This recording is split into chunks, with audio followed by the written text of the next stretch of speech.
जब हजरत मूसा अलैहिस्सलाम ने अल्लाह से दुआ करके बनी इसराइल के लिए मन्नू सलवा मंगवाया जो जन्नत जैसा रिस्क था, और फिर बनी इसराइल ने जब नाशुक्री की तो अल्लाह ने उनको कैसी सजा दी।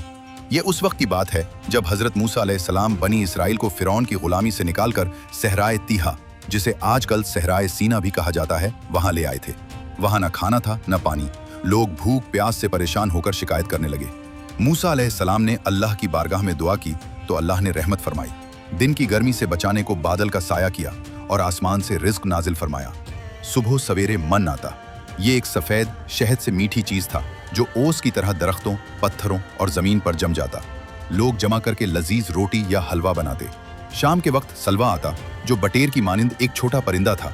बड़ी तादाद में आसमान से उतरता और कैंप में आकर बैठ जाता। लोग आसानी से पकड़कर ताज़ा गोश्त खाते और अल्लाह ने उनकी रहनुमाई के लिए दिन में बादल का सुतून और रात में आग का सुतून भेजा था। जहां सुतून रुकता वो कैंप लगाते और जहां सुतून चलता वो चलते रहते। कुछ अरसा तो सब खुश रहे, मगर फिर बनी इसराइल तंग आ गए।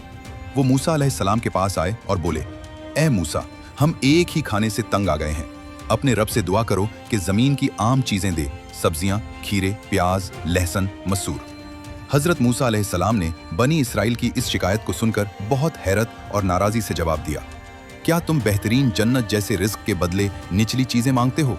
ऐसी चीजें चाहिए तो मिस्र वापस चले जाओ। इस नाशुक्री और बार बार की शिकायतें देखकर अल्लाह ने उन्हें सख्त सजा दी। अल्लाह ने फरमाया कि ये मुकद्दस जमीन कनान उनके लिए अगले 40 साल तक हराम है। वो सहरा में भटकते रहेंगे। ये भटकना कोई आम रास्ता भूल जाना नहीं था, अल्लाह की कुदरत से मौजज़ा था।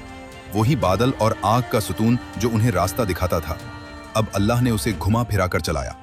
लोग दिन रात चलते लेकिन कनान की तरफ सीधा नहीं पहुंच पाते थे। सहरा के चक्कर लगाते, एक जगह से दूसरी जगह और फिर वापस हो लेते थे। छोटा सा सहरा उनके लिए 40 साल का सफर बन गया। पुरानी नस्ल सब सहरा में मर गई और सिर्फ उनकी नई नस्ल, बच्चे जो उस वक्त छोटे थे, उनको अल्लाह ने इजाजत दी कि वो इस सरजमीन में दाखिल हों। ये सजा इसलिए थी कि वो अल्लाह की नेमतों पर शुक्र नहीं करते थे, हर वक्त शिकायत करते थे और आजाद होकर भी गुलामी वाली जिंदगी को तरजीह देते थे। अल्लाह हो अकबर बोलकर अपनी मोहब्बत का इजहार करें।